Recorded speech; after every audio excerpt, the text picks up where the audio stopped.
It's Greasy John Blair that had that shooting affair back in the winter of 1883. I don't know if it's true, but I'd like to tell it to you just the way John told it to me. That fellow right there leaning back in his chair, his story sure puts me in mind of that suit of red flannels I got down to Shannon's and the trouble I had with O'Brien. See, I rode line with that Jimmy O'Brien, and that there winter, I sure do recall, we got, as you know, all our tobacco and clothes before we went out in the fall. And them red flannels of mine felt most certainly fine. I didn't begrudge what they cost, till a terrible thing happened along towards spring. My suit of red flannels got lost. And they was just behind Jim, so I blamed it on him. And Jim, right away, he got rough. He was never right mild, and when once he got riled, I'm present to say he talked tough. Still, almost every day we'd get started some way about where them red flannels had gone. The more that I thought, the plumb sure I got that my partner Jim had him on. Well, we'd had a big date. We started out late. The weather was perishing cold. I walked up to him and said, "Listen here, Jim, I want them red flannels you stole."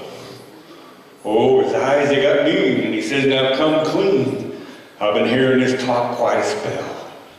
And I can't understand why a reasonable man would be wanting red flannels in hell." Then he took to his gun. That wasn't no fun. We shot till the cabin was fogged. And chickens sure flew where the bullets cut through, while some others stuck into the logs. But when the smoke cleared away, there my old partner lay. I said to him, "Mr. O'Brien, since you finally have got to that place where it's hot, I'll be taking them flannels of mine." Now I unbuttoned his clothes. What do you suppose? He didn't have no underwear.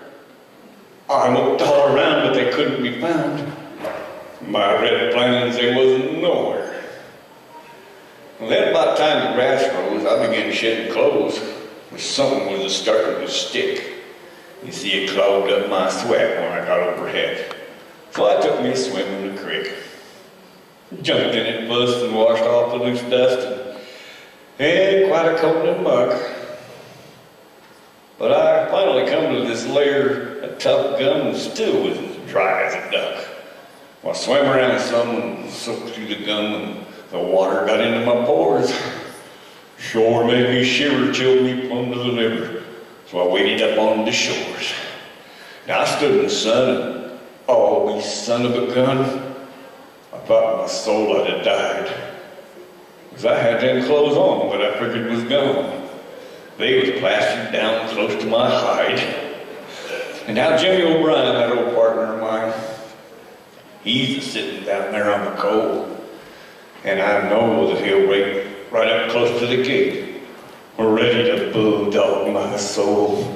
It plumb drives me to drink every time that I think of Jim fixing it up with old Satan. Oh, I know all these years he's been batting his ears and itching and watching and waiting.